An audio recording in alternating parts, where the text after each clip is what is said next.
Hello? Can anyone hear me here? Hi, Colin. We can hear you. Great. So I'm not sure if Professor Wang emailed or if any of you have reached out to him, but he is hosting a talk right now. So they overlapped two things. So he's not going to be able to make this Zoom event, but if you want to reach out to him and try to set up uh, other calls, you're welcome to. I'll be here for the full time of this recruitment event, and I think a few other of the members in the lab will join, and we're happy to answer any questions that you have or talk about anything you guys would like.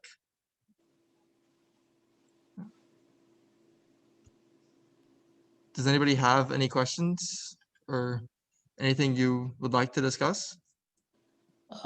Yeah, I just had like since the lab members are here, I was curious how would you describe a normal day in your lab? Sure, yeah, great, thanks. So I think that'll really depend on sort of what you're working on. And to be, I've only been here during COVID, so we've had a lot of sort of limited interaction. So everything for all the labs at UCSD for the past year plus has been entirely remote. But generally, we we and also I'm also still taking classes. I'm ending my first year in the lab, so I split my time between classes and research, and both of them are entirely remote at this point. But usually we have a weekly lab meeting, and we also have individual meetings with Professor Wang, and sometimes if you're collaborating with another student in the lab or within another lab, I'll have meetings with them all through Zoom. And then sometimes we do like a weekly social event or something, generally in a Zoom as well. But I think that will be highly dependent on your project or sort of whatever you're interested in. But for example, for me, I'm working on a project to develop an Alzheimer's disease risk screening method off a smartphone. So I do a lot of app development, and I'm doing some machine learning with the data. So that's where I spend most of my time. And I'm happy to talk Okay. about more about that or anything else in the lab. Did that answer your question, or is there anything else I can answer? No, I think that answers my question quite well. Thank you. I had one more question. So, how often do you meet Professor Wang one to one? One-on-one. So it just depends on it sort of depends on where I'm at in my research. So some weeks will be busier. Maybe I'm doing a deployment and we'll have to meet a couple times during the week. But generally we have one sort of reoccurring meeting every week. And then also the lab meeting, he's usually at that as well. So I'll see him in the in my one-on-one meeting, and I'll see him in the lab meeting. So I usually see him at least once a week, but he's pretty flexible and good about if I feel like I have other questions or things that need his attention, or if I'm submitting an IRB or something, I'm usually able to just like send him a message and we can chat about it when we have time. Okay. Also, how many PhD students are there in the lab? Um, I think there are 3 or 4 right now. I think there's a master's student that might be doing a PhD. Okay. Yeah. Yeah, and yeah, just one more. So I went to the website. It seemed like there's a mix of hardware and machine learning based projects. So, what's the split right now? Are more projects focusing on sensors or hardware, or there's more emphasis on the ML side of things? Hmm.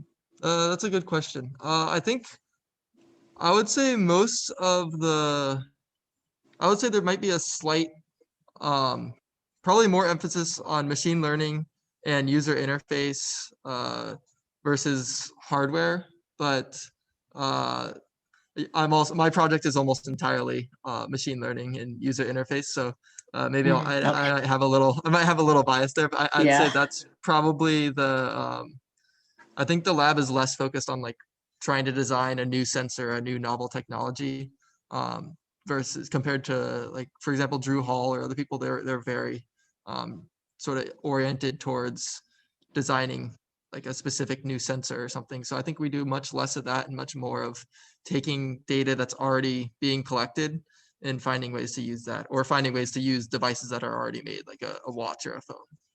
Okay. Okay. Yeah, that makes sense. Yeah. Thank you. Yeah, if you have any more questions, I'm really happy to answer. If Yeah, I think anyone that's else, all. Yeah, that's all I great. had. Thanks a lot. Yeah, great talking. Yeah. Yeah. So I have a question about, like in your case or in general, do you usually come to Dr. Wang with a research idea, or do you like work together to come up with something and then work on it? Or because seems to have Yeah. so many things that he's working on his website. He has like a lot of different technologies that he's still pursuing. Sure. Yeah. Okay. I have to look at the website. I don't know exactly what's on there. But I'd say it's a mix of both. I mean, I think there's obviously one side where he's applying for grants and things, and he has interests, and uh, and I think also he has connections with other areas, like the UCSD Center for Mental Health Technology is sort of where my project originated with one of the professors there came to Professor Wang with sort of the idea, and we're helping with that. But if you have an idea, I'm sure he'd be happy to listen to you. I know I mean, a lot of the other students have sort of things that they're more interested in.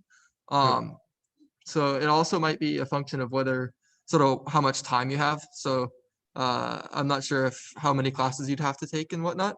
If like how much bandwidth you have to do maybe more than one project. But I think if you have something specific that you want to work on and it's sort of in his wheelhouse, so to speak, I think that would be totally fine to talk to him about.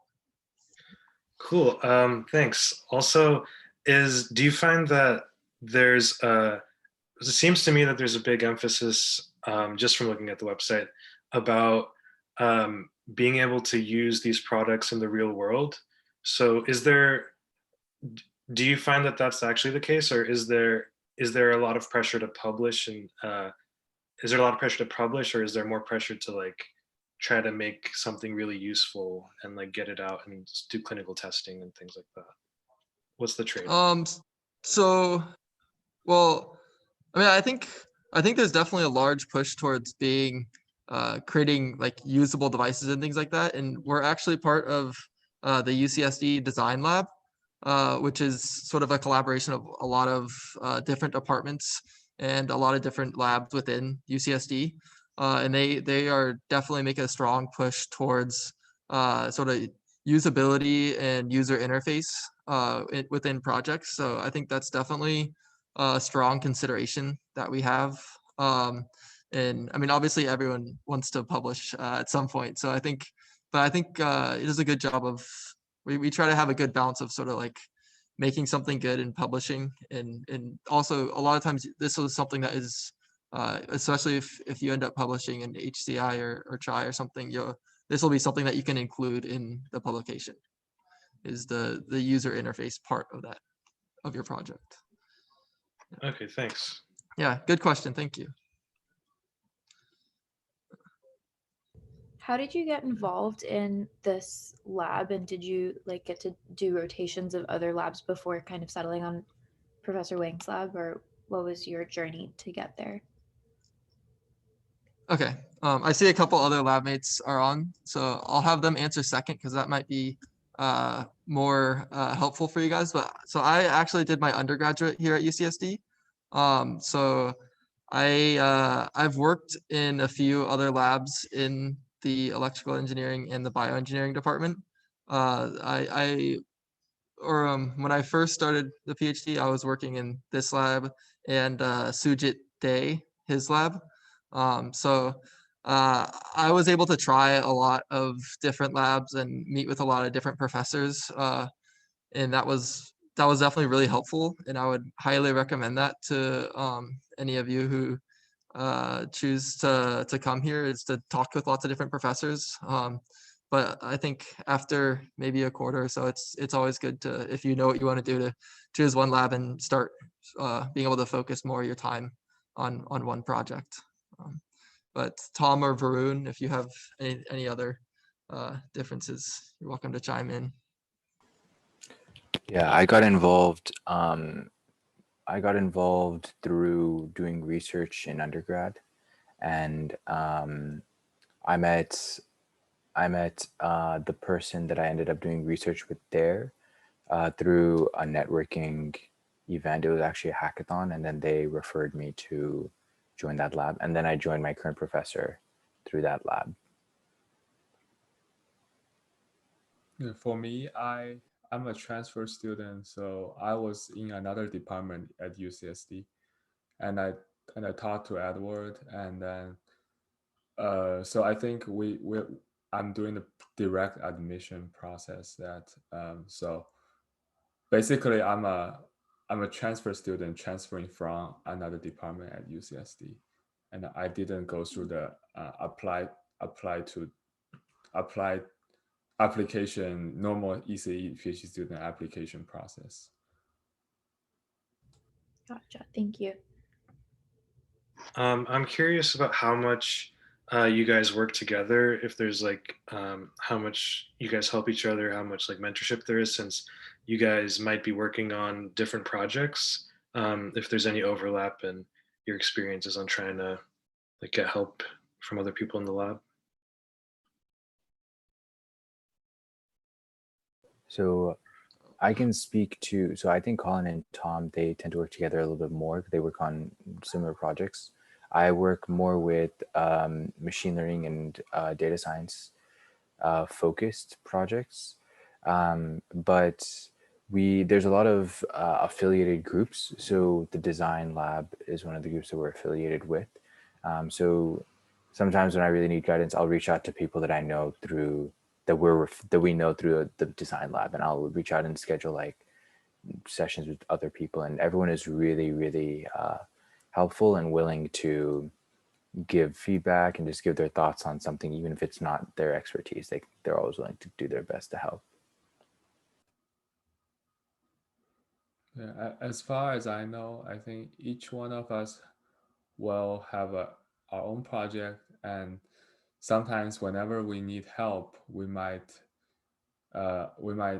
ask other lab mates, and if other lab mates get more involved into the project, then kind of we'll collaborate. But most of the time, it will be some quick questions, and then we'll just help each other out, something like that. Okay, thanks. Yeah.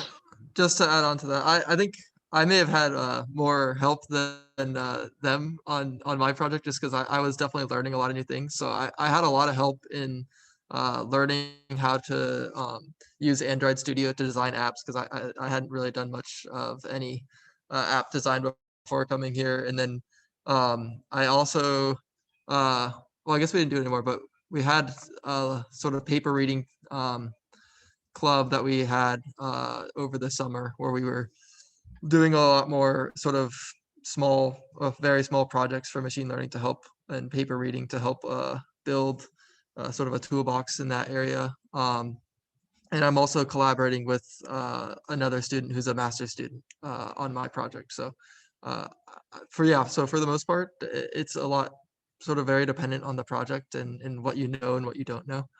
So I think if you need help, there's definitely people to reach out to. And then I also collaborate. My project is very collaborative, because we also collaborate with people at the Center for Mental Health Technology. So I collaborate with them quite a lot. But it's going to be very project dependent.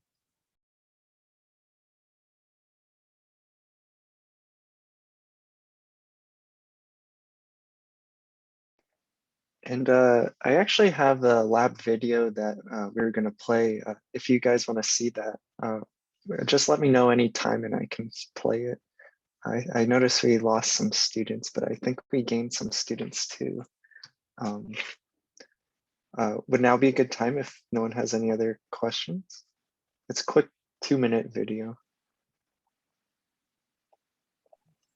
I think that's up to you guys, the students, whether if you have any more questions or anything you'd like us to talk about, we're happy to keep talking, or if you want to see the lab video, you're welcome to see that as well. Does anyone have a preference or have any questions? If there's no questions, I guess we'll play the video.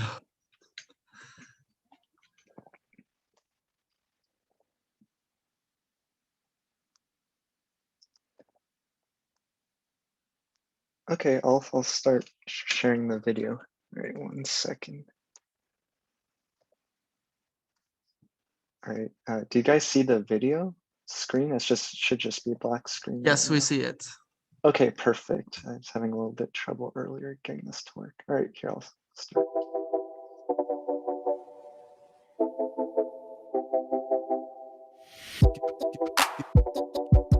The Ubiquitous Data and Computing Lab is a collaboration between electrical and computer engineering and the UC San Diego Design Lab. The lab focuses on research in the domain of mobile computing towards advancing health and interactive technologies. The TempPredict project is an effort to use continuous skin temperature measurements from an Oura Ring device to predict the onset of COVID-19 and other fever-like illnesses. It aims to identify more subtle increases in temperature earlier than we would be able to with a traditional thermometer.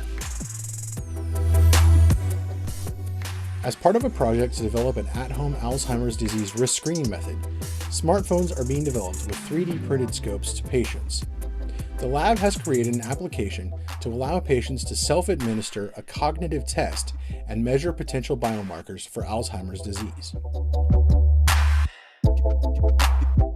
The Spectacle enables AR face-to-face chatting experience by projecting users' facial expressions and body movements onto AR characters using images from 2 cameras mounted on the side of a HoloLens.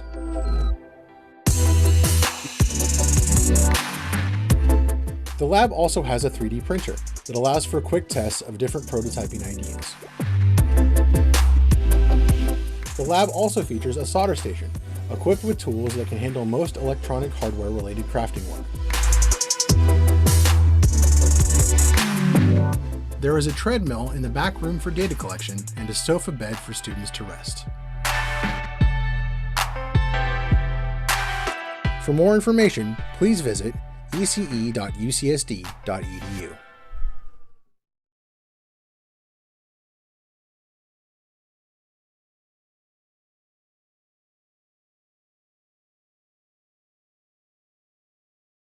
That sofa bed is real, and lots of people sleep on it.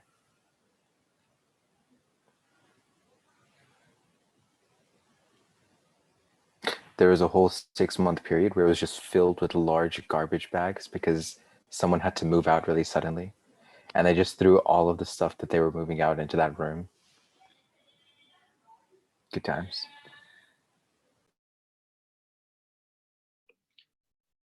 Are you guys doing a lot of hardware stuff as well then? Like in that video? Or is it a lot of like app development mostly? I think in terms of hardwares, we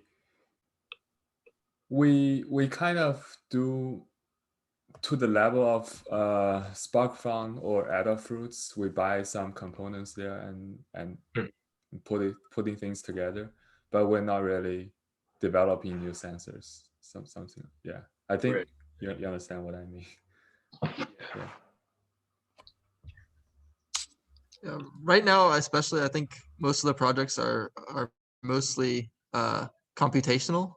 But I think he has ideas for other projects he wants to do that are slightly more geared towards sort of electronics. But right now I think we're mostly computational. I think there was one project that someone was working on where she was trying to build using a heat sensor. And that project was a little bit more hardware focused. Oh, is that JDS? Yeah. Oh, I don't know enough about it. Yeah, it kind of got disrupted by COVID because she had to leave so she couldn't work with the hardware anymore. I think when COVID happened and everyone started working from home, a lot of our hardware projects got disrupted. But if that's something you're interested on working on, there's definitely opportunities. Okay, cool. Well, thank you guys. And is it okay to email Dr. Wang and ask to talk to him, or is he like super busy? Yeah, you can email Yeah. him. Yeah, he apologizes for not being able to be here. He got sort of double booked. Yeah, it happens. Yeah. Also, if anyone has questions about UCSD or anything else, we're happy to answer. Any more general questions or anything you guys have? Yeah. Also, if he doesn't answer immediately or if he takes a while, you can ping one of us too. Yeah. If he tends to be like busy. Thank you so much, you guys. Yep.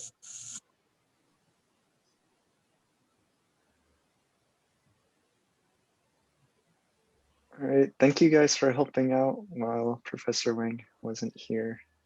You guys did a good job, so thank you. Thanks. How have you been, dude? I haven't seen you in a long time. Oh yeah, it's been like a year. Yeah, it's literally been a year. Yeah, oh, yeah, doing well. Just everything's at home, but yeah, us staff could do our job still from home, especially me in admissions, because I talk to everyone who's not here yet, so that kind of makes more sense. Yeah. I see that. That's Yeah. good. That's good to hear. I don't think I've been to campus in like weeks at this point now. Oh, really? Oh, Yeah. I actually went the other day. I was gonna get some drone footage for a welcome video for this event, but I Oh, crashed it into a tree. no. So it ended fast. So during the, I guess maybe you guys weren't in the main session, but GSC made some virtual campus tour video, and they mentioned, oh, Lore Mall, you can fly drones. I'm like, oh, no, I tried. That would have been pretty Yeah, cool. that was my bad. Totally my fault, though. I feel like the crashing footage though, I feel like that would have been pretty cool. You can be I like, did get yeah, it recorded. the moment you show up here, it's all gonna crash and burn. I'm kidding. Oh gosh. Yeah. All right. Well, anyway, guys, thanks so much. And it's great that the students can actually get a perspective from current grad students. So yeah, it's really good you guys were able to help out. Yeah. Yeah. Anytime. All right. Well, hang in there, guys. Stay safe. Have a good rest of the week. All right. See you. See you.